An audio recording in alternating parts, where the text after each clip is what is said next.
میں آپ کو افسانوی نثر و ڈرامہ کا جو ڈرامہ بتاؤں گی اس کا نام ہے رستم و سہراب، جسے کس نے لکھا ہے؟ جسے لکھا ہے آغا حشر کشمیری نے، ٹھیک ہے۔ اچھا، رستم و سہراب کے حوالے سے آپ کو کوشچن جس طرح سے آئے گا وہ بتاتی ہوں۔ ایک کوشچن اس طرح سے آ سکتا ہے، رستم و سہراب کے حوالے سے آغا حشر کے فن کا تجزیہ کیجیے۔ اور دوسرا کوشچن اس طرح سے آ سکتا ہے، آغا حشر کی ڈرامہ نگاری کی خصوصیات رستم و سہراب کے حوالے سے بیان کیجیے، ٹھیک ہے۔ ابھی جو میں آپ کو جواب بتاؤں گی اس میں ان دونوں کوشچن کا آنسر ہے، ٹھیک ہے۔ یہ جو جواب بتاؤں گی نا، اگر آپ کو یہ کوشچن آ جاتا ہے آغا حشر کے فن کا تجزیہ، یہ والا جو آنسر بتاؤں گی اس میں لکھ دیجیے گا اگر آ جائے کوشچن، اور اگر خصوصیات آ جائے تب بھی یہ آنسر لکھ دیجیے گا، ٹھیک ہے۔ اچھا، اب میں آپ کو جواب بتاتی ہوں۔ آغا حشر کی ڈرامہ نگاری، پہلے شروع میں آپ آغا حشر کے بارے میں تھوڑا سا بتا دیں گے، تعارف وغیرہ وہ کس طرح سے بتائیں گے وہ بتاتی ہوں۔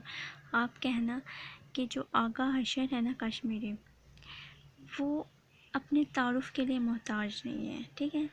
اس لائن کا کیا مطلب ہے؟ یعنی کہ وہ مشہور تھا، اپنے تعارف کے لیے محتاج نہیں ہے، ٹھیک ہے۔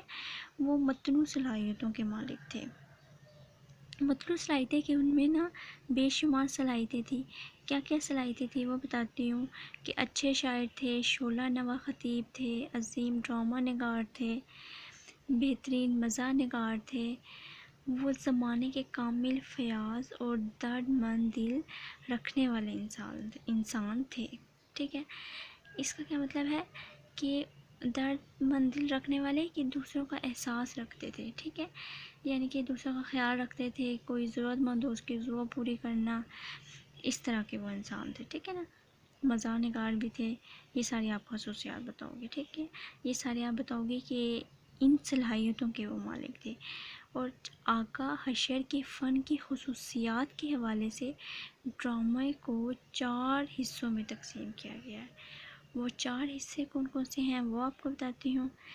پہلا حصہ ہے پلاٹ، دوسرا حصہ ہے کردار نگاری، تیسرا حصہ ہے مکالمہ، چوتھا حصہ ہے خود کلامی، ٹھیک ہے۔ آپ نے اگر آپ کو کوشچن آ جاتا ہے کہ آغا حشر کی خصوصیات بتائیں، یہ جو میں نے آپ کو 4 نام بتائے ہیں نا، پلاٹ، کردار نگاری، مکالمہ، خود کلامی، اس میں آپ نے ان چاروں کو وضاحت سے بیان کرنا ہے۔ کس طرح سے بیان کرنا ہے وہ آپ کو میں بتاتی ہوں۔ پہلا حصہ کون سا ہے؟ پلاٹ۔ پلاٹ میں آپ نے کہنا ہے کہ ڈرامے کی جو اجزائی ترکیبی ہوتی ہے نا، اجزائی ترکیبی کیا ہوتی ہیں؟ جن کی وجہ سے ڈرامے کو بنایا گیا ہے، جن چیزوں کے ساتھ بنایا گیا ہے، جو اجزائی ترکیبی ہیں نا، ان میں سب سے زیادہ اہمیت پلاٹ کو حاصل ہے، ٹھیک ہے۔ ارسطو کیا کہتا ہے پلاٹ کے بارے میں؟ کیونکہ پلاٹ جو ہے نا واقعات کا مجموعہ ہے، تو یہ کہہ رہے ہیں یہ جو ان عناصر میں سب سے زیادہ اہم عناصر وہ کہہ رہے ہیں یہی ہے، یہ جو واقعات کا مجموعہ ہے یہ پلاٹ ہی ہے، ٹھیک ہے۔ تو وہ کہتے ہیں کہ پلاٹ کی درجہ وار تقسیم اس طرح کی گئی ہے۔ درجہ وار تقسیم کس طرح سے کی گئی ہے وہ آپ کو بتاتی ہوں۔ پہلا ہے تمہید، دوسرا ہے ابتدائی واقعہ، تیسرا ہے ارتقاء، چوتھا ہے مستی، پانچواں ہے تنزل، چھٹا ہے انجام، ٹھیک ہے۔ پھر آپ نے بتانا ہے پلاٹ کے بارے میں یہ بات کہ جو آقا صاحب ہیں نا، انہوں نے پلاٹ کو اس طرح سے ترتیب دیا، اس طرح سے کیا کہ جس کی وجہ سے پلاٹ کو اہمیت حاصل ہے ڈرامے میں، ٹھیک ہے۔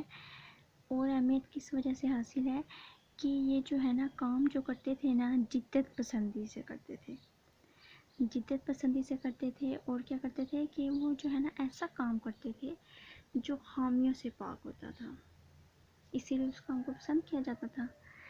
اور آپ پلاٹ میں یہ بتائیں گے کہ جو ہے نا اس طرح سے کرتے تھے کہ جو ڈرامہ نویس تماشائی ہوتے تھے نا، ان کا انہوں نے اس طرح سے کیا تھا کہ ان کے لیے وقت کی پابندی نہیں رکھی تھی، ٹھیک ہے، کہ اگر کوئی دیر سے آئے تو کچھ نہیں مسئلہ ہوگا، یہ نہیں کہ وقت پہ آئے وقت پہ جائے، اس طرح کا انہوں نے کچھ نہیں رکھا تھا۔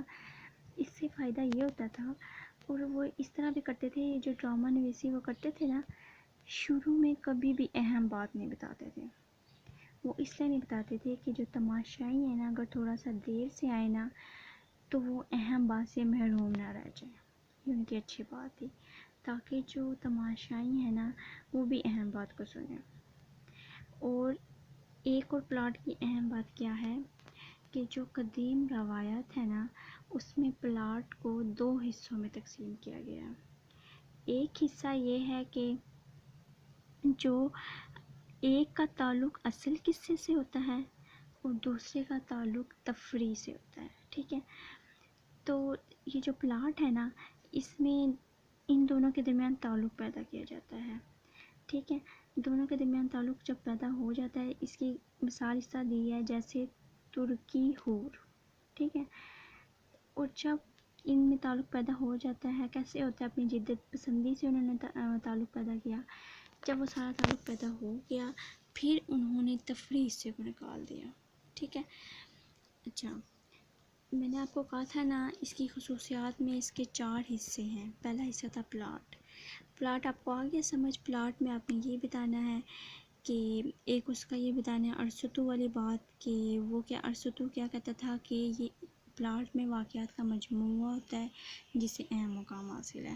اور آپ نے اس کی تقسیم کا بتانا ہے جو میں نے آپ کو بتائی تھی، یہ تمہید، ابتدائی واقعہ، ارتقاء، مستی، تنزل، انجام، یہ بتانا ہے. پھر آپ نے یہ بتانا ہے پلاٹ میں کہ انہوں نے تماشائی کو اہمیت دی. اگر تماشائی کسی وجہ سے دیر سے آئیں تو انہیں اہم واقعات دیر سے بتائی جاتی تھی. یہ نہیں کہ شروع میں بتا دی جائے کہ وہ نہ سنیں، انہیں سنائی جاتی تھی. ٹھیک ہے، اور پلاٹ کے جو 2 حصے ہیں وہ ایک قصہ ہے اور دوسرا تفریح. ٹھیک ہے، اور ان میں تعلق پیدا کیا جاتا ہے. ٹھیک ہے، جب تعلق پیدا ہو جاتا ہے، تاثر پیدا ہو جاتا ہے، پھر تفریح سے کو نکال دیا جاتا ہے. پلاٹ والا ہوا پوائنٹ آپ کو کلیئر. اب سیکنڈ خصوصیات میں سیکنڈ خصوصیت ہے کردار نگاری. کردار نگاری میں آپ نے بتانا ہے کہ جو کردار نگاری ہے نا ڈرامے میں کردار نگاری اتنی اہم ہے کہ ڈرامے کی کامیابی کا جو دار و مدار ہے نا وہ کردار نگاری پر ہوتا ہے. ہر ڈرامہ کرداروں ہی سے ابھرتا ہے. ارتقائی منزل وہ کردار کے ذریعے کرتا ہے اور کردار کا ظہور دراصل اس طرح سے ہوتا ہے کہ جو ارتقاء میں ایک لازمی ہے. ٹھیک ہے، کہ جسے ہم کہتے ہیں نا کسی چیز کی ترقی کے لیے یہ چیزیں ضروری ہیں، اس طرح آپ کہہ سکتے ہیں کہ ڈرامے کی ترقی کے لیے کردار نگاری ضروری ہے. ٹھیک ہے، اور آپ نے کیا بتانا ہے، آپ نے یہ بتانا ہے کردار نگاری میں کہ آغا حشر اس طرح سے کردار نگاری کو اہمیت دیتے تھے کہ وہ کہتے تھے کہ بعض اوقات وہ کردار کو ایک جیسے نہیں رکھتے تھے، مختلف رکھتے تھے. گفتگو میں بھی فرق ہوتا تھا. ٹھیک ہے، اگر ان کی کردار نگاری کسی وجہ سے مثالی نہ ہو تو وہ کیا وجہ ہوتی تھی، یا تو کوئی نفسیاتی مسئلہ ہو یا معاشرے کا انحطاط ہو، یہ مسئلہ ہوتا تھا. ٹھیک ہے، اب آپ اس طرح سے ایکسپلین کریں گے کردار نگاری کو کہ کردار کو اہم مقام حاصل ہے نا ڈرامہ میں. تو انہوں نے نا کردار نگاری میں آغا حشر کے ڈراموں میں انہوں نے عورت کو بڑی اہمیت حاصل دی ہے. کیوں اہمیت دی ہے عورت کو؟ کہ عورت کو انہوں نے کہا ہے وفادار ہے، پاکیزہ ہے، نرم دل ہے، شرم و حیا کا پیکر ہے. ٹھیک ہے، کردار نگاری میں آپ نے یہ باتیں بتانی ہے. ایک تو انہوں نے عورت کو بہت عزت دی ہے، دوسرا انہوں نے جو ہے نا عورت کو عزت دینے کے ساتھ ساتھ کردار پہ زیادہ زور دیا ہے. کردار پہ زیادہ زور اس لیے دیا ہے کیونکہ کردار کی وجہ سے ہی ڈرامہ ترقی کی منزلیں طے کرتا ہے. تو وہ چاہتے ہیں کردار اچھا ہو، قوت ارادی والا ہو، اچھا ہو. ٹھیک ہے، تاکہ مزاج، فلسفہ سب کچھ ٹھیک ہو سکے. ٹھیک ہے، تو کردار نگاری کو انہوں نے اہمیت دی ہے. 2 پوائنٹ آپ کو ہوئے کلیئر. پہلا تھا پلاٹ، دوسرا کردار نگاری. ٹھیک ہے، تیسرا پوائنٹ ہے اب مکالمہ نویسی. مکالمہ نویسی کو بھی انہوں نے بہت اہمیت دی ہے. مکالمہ نویسی، اچھا اس کے 4 خصوصیت ہیں نا، 2 میں نے آپ کو بتا دی، پلاٹ والی بتا دی ہے اور کردار نگاری والی. یہ جو باقی دو خصوصیات ہیں نا، مکالمہ نویسی اور خود کلامی، ان دو کو جو ہے نا میں آپ کو نیکسٹ ویڈیو میں ایکسپلین کرتی ہوں، ٹھیک ہے؟